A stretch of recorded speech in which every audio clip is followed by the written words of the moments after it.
নমস্কার বন্ধুরা, এসো গল্প শুনিতে। আজকে তোমাদেরকে আমি শোনাব রসগোল্লা বাবা।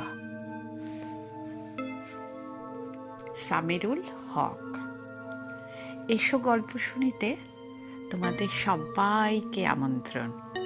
এই শীতের সন্ধেবেলায় লেপে আধশোয়া হয়ে গরম চা বা কফির সঙ্গে এরকম মজাদার ভূতের গল্প শুনতে খুব ভালো লাগে, বলো?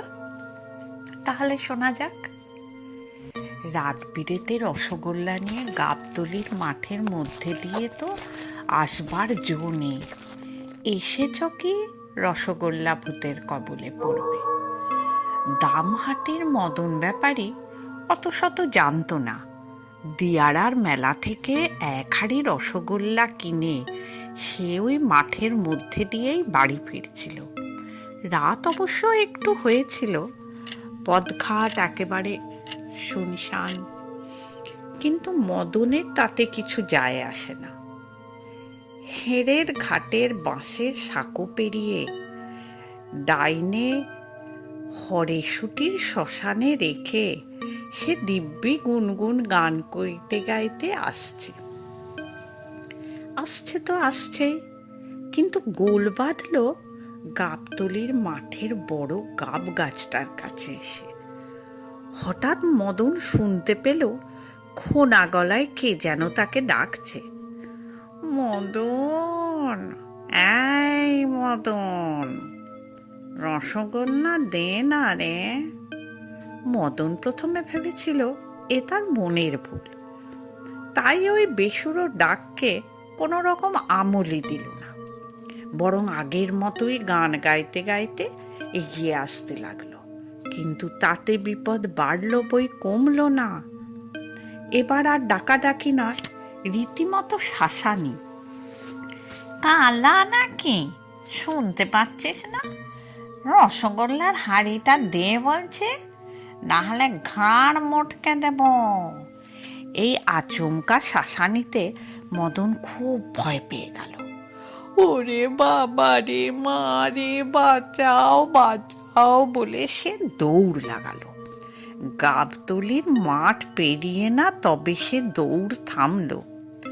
মদন ব্যাপারীর ভূতের কবলে পড়ার খবরটা খুব তাড়াতাড়ি চারিদিকে ছড়িয়ে পড়ল। হাটে মাঠে ঘাটে লোকের মুখে মুখে তা ঘুরতেও লাগলো। কেউ বিশ্বাস করলো, কেউ আবার করলো না। অনেকে তো ব্যাপারটা নিয়ে হাসি মস্করা করতেও ছাড়লো না। এই তল্লাটে সবচেয়ে প্রবীণ মানুষ বিষ্টুখুড়ো আগাগোড়া সব শুনে বললেন, এ নির্ঘাত রসগোল্লা বাবার কাজ।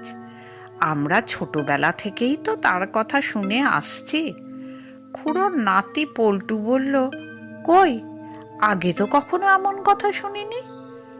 শুনবি কি করে? আগে লোকে বাবাকে মান্যিগণ্যি করত।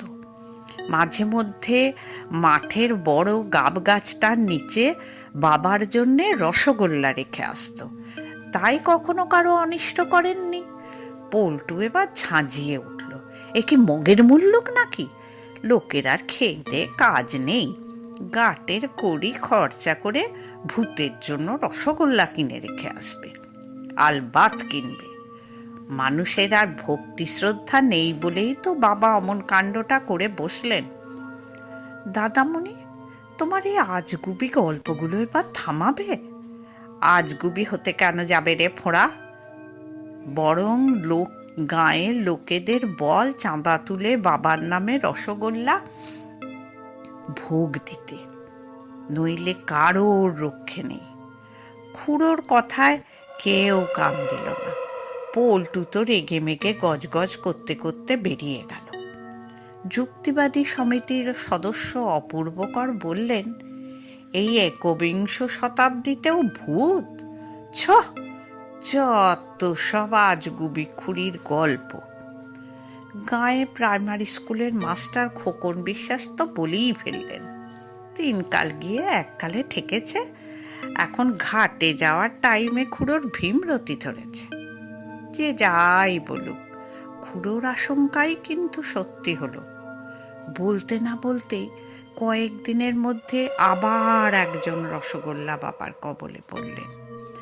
এবার আর যে লোক নন, একেবারে খোদ অঞ্চল প্রধান তারাপদ মণ্ডল, তার বেয়াই বংশীবদন মণ্ডল।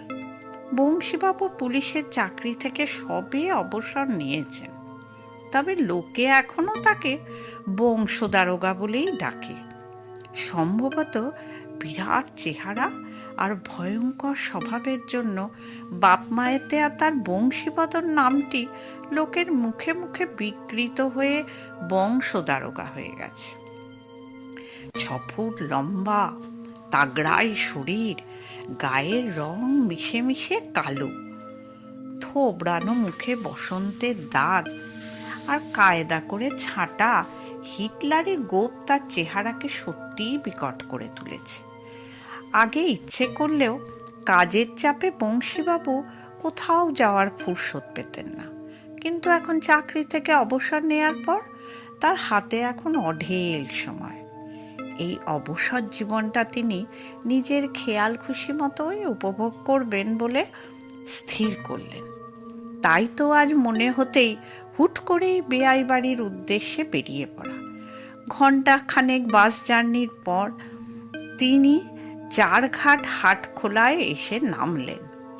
এমন কিছু রাত অবশ্য হয়নি, এই 8টা সাড়ে 8টা হবে, কিন্তু পাড়া গায়ের ব্যাপার তো, দোকানপাট বন্ধ হতে শুরু করেছে, তাই তাড়াহুড়ো করে 1 হাঁড়ি রসগোল্লা কিনে ফেললেন। তারপর এক হাতে রসগোল্লার হাঁড়ি আর অন্য হাতে ধুতির কোচা সামলে তিনি বেয়াই বাড়ির পথ ধরলেন। কাউকে সঙ্গে না নিয়ে বংশীবাবু একা একাই বেরিয়ে পড়েছিলেন, সঙ্গে আবার টর্চও আনেননি। কিন্তু এখন গায়ের উঁচু নিচু মেঠো পথে হোঁচট খেতে খেতে বেয়াই বাড়ি আসার ঝক্কিটা বেশ বুঝতে পারছেন। হাঁটতে হাঁটতে কিছুক্ষণের মধ্যেই গাবতলির মাঠের মধ্যে এসে উপস্থিত হলেন। পা দুটো ব্যথায় টনটন করছে, শরীরটা যেন আর চলতে চাইছে না। এমন সময় কিছুক্ষণ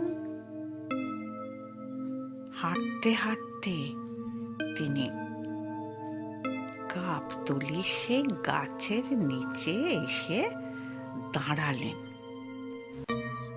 আর এমন সময় কিনা তার সঙ্গে মশকরা বেসুরো গলায় কে যেন বলল, দে না রসগোল্লার হাঁড়িটা, দে না, অনেক দিন খাইনি। ডাকাবুকো দারোগা বংশবাবু এবার সত্যি রেগে গেলেন।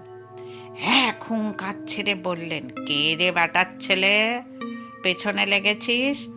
সাহস থাকে তো বেরিয়ে আয়, আজ মেরেই তোর ভূত ভাগাবো। মাঠের বড় গাব গাছটার ওপর থেকেও নাকি সুর পাল্টা হুঙ্কার ভেসে এলো, বড্ড সাহস দেখাচ্ছিস তো তুই, রসগোল্লা না দিয়ে ভূত ভাগাবি? অত সোজা? দেখ তবে মজা। উমা! বলতে না বলতেই কোথা থেকে একটা লোমশ হাত এসে হাজির। তারপর এক ঝটকায় বংশদারোগার হাত থেকে রসগোল্লার হাঁড়িটা কেড়ে নিয়ে নিমেষেই হাওয়া। তাই না দেখে তার মতো ডাকাবুকো লোকও আ করে অজ্ঞান হারালেন। বংশদারোগার কপাল ভালো যে ওই সময় ছাত্তার ডিলার দুটো ভ্যান রিকশায় রেশনের মালপত্র চাপিয়ে আসছিলেন। বেয়াই বাবাজির অমন বেহাল অবস্থা দেখে তিনি লোকজন দিয়ে ধরাধরি করে তাকে তারাপদ মণ্ডলের বাড়িতে পৌঁছে দিলেন। বংশীবাবুর জ্ঞান ফিরলে আসল ঘটনা জেনে সবাই তো অবাক। এরপর থেকে রসগোল্লা নিয়ে রাত বিরেতে আর কেউ গাবতলির মাঠের মধ্যে দিয়ে আসে না। কি কেমন লাগলো বন্ধুরা আমার গল্প পাঠ? ভালো লাগলে শেয়ার করবেন, সাবস্ক্রাইব করবেন আর লাইক করবেন। আজকে তবে আসি, পরের পর্বে আবার আপনাদের আমন্ত্রণ রইল।